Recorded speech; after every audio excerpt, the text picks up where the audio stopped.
Welcome back to TTS Daily with me, Yi Yi. Our first story, Bill Gates is in Singapore for a few days. Next, a woman goes to a matchmaking agency in Singapore and shares her experiences. Our follow-up story is a Thai officer who was drunk and drove. And our last story, an SIM student from Singapore was kidnapped in Johor Bahru, JB. Bill Gates is in Singapore and he, the world's fifth richest man, was spotted at Newton Food Court Centre in Singapore enjoying durians and other local dishes. On the night of May 6, 2025, he tried durian, chicken rice, satay, fishball soup, carrot cake, roti prata, lime juice and sugarcane juice. That's a lot of food.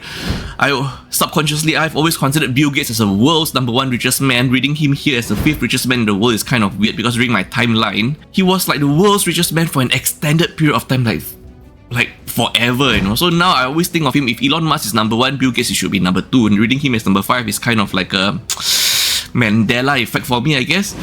So patrons at Newton Food Court were surprised capturing photos and videos of Gates savouring the local delicacies, and Bill Gates was in Singapore for meetings with senior government leaders including PM Lawrence Wong, because the Bill and Melinda Gates Foundation's plans to establish a physical presence in Singapore, enhancing its regional outreach. Yes, once again, there will be a Gates Foundation Singapore office opening in Singapore, likely soon. I know most of you out there right now will be googling Gates Foundation Singapore office vacancies. Yes, I was searching for that. If you could point me to the right direction, I would appreciate it very much. Next Singapore matchmaking story is really quite interesting. So a 31-year-old woman, Miss Law from Hunan, China, has lived in Singapore for 8 years. She holds a master's degree from a local university and earns over 10,000 Singapore dollars per month. I know, our first question, how are you earning more than 10,000 Singapore dollars per month at 31 years old? That is our first question. Please, if someone have any context, please share with us, okay? So now, Miss Law sought a life partner through Singapore Red Line Dating, expecting a match with similar education and higher income. Wow, so she's asking for something quite hard, you know, because she wants higher income than her, that means she's expecting to find a match that's making more than 10,000 Singapore dollars per month. That is really not easy to find, okay? So she met with this agency at One Fullerton in April 2025, filled out her personal details, and she was offered this package. The cheapest was 6,999 Singapore dollars for 3 matches, okay? And she was shown profile of good-looking men with tens of millions of annual income. So you imagine she was shown all these interesting profiles of good-looking men with annual income in the millions. I mean, these are diamond bachelors that everyone wants to meet, basically. And she was offered the cheapest package of around 7,000 Singapore dollars for 3 matches, but she somehow managed to negotiate the cheapest package to 600 Singapore dollars for 2 match. I mean, let's just do the maths a bit here, okay? The original cheapest package was 6,999 Singapore dollars for 3 matches. That is about, I need a calculator for this, okay? Divide by 3.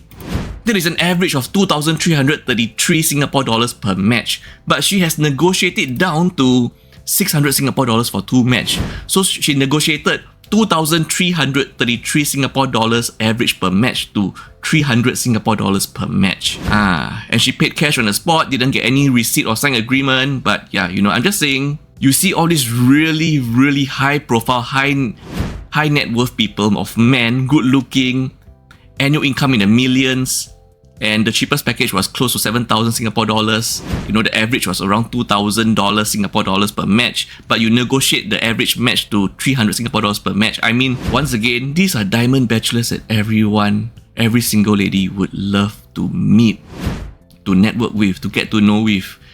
So, I mean, your mileage may vary because the cost, you know.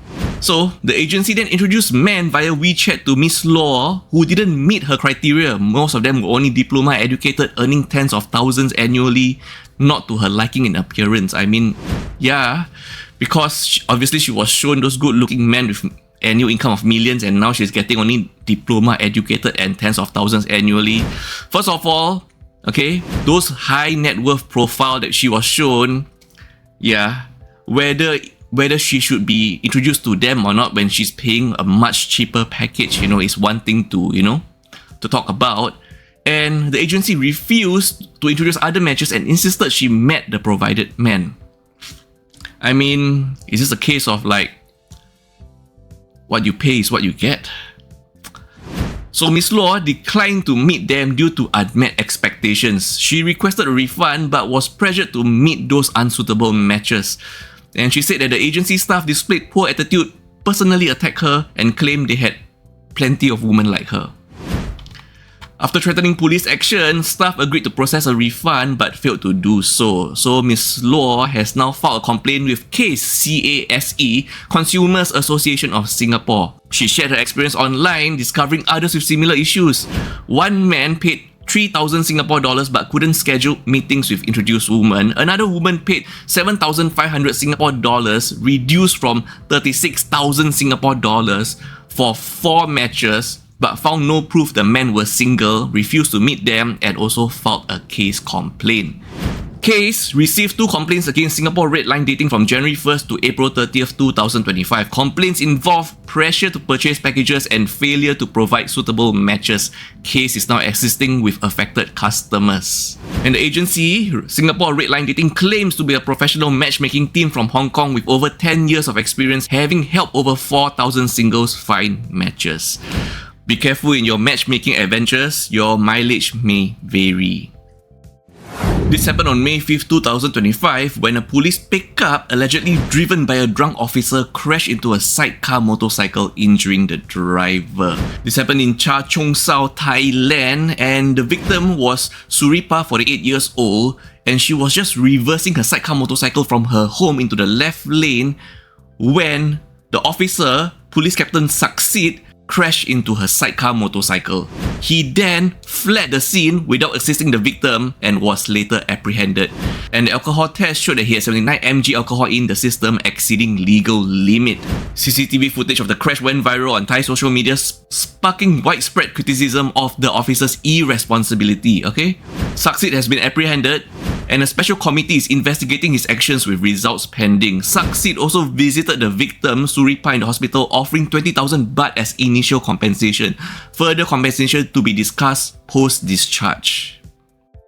This IT student from SIM Singapore went into JB and got kidnapped. So an 18-year-old Chinese national who's an IT student from Foshan, Guangdong, who was described as independent and well-behaved, was kidnapped during a trip to Johor Bahru on 30th April for unknown reasons. The kidnappers then sent videos to parents via the victim's QQ account showing him being assaulted and various forms of other torture methods, wearing only his underwear.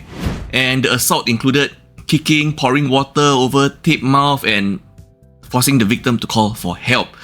The kidnappers had an initial demand of 500,000 yuan, which is about 89,000 Singapore dollars, which was later increased to 3.5 million yuan. That is roughly 624,000 Singapore dollars after a second video. There was also threats to unalive the victim and sell organs if the ransom is unpaid. The parents attempted to pay 100,000 yuan, which is about 17,000 Singapore dollars via Alipay, but the kidnappers rejected it. So the parents, Mr. Ye, 43, and Ms. Cheng, 40, were in Dubai for business, and it seems the kidnappers knew that this boy come from a well-to-do family. They flew to Malaysia immediately and sought police assistance and noted at least 2 kidnappers based on distinct voices in the videos. The boy, the 18-year-old kidnapped victim, was then rescued at a petrol station in Kedah, found fully dressed, suffered a thigh injury but reported in good condition.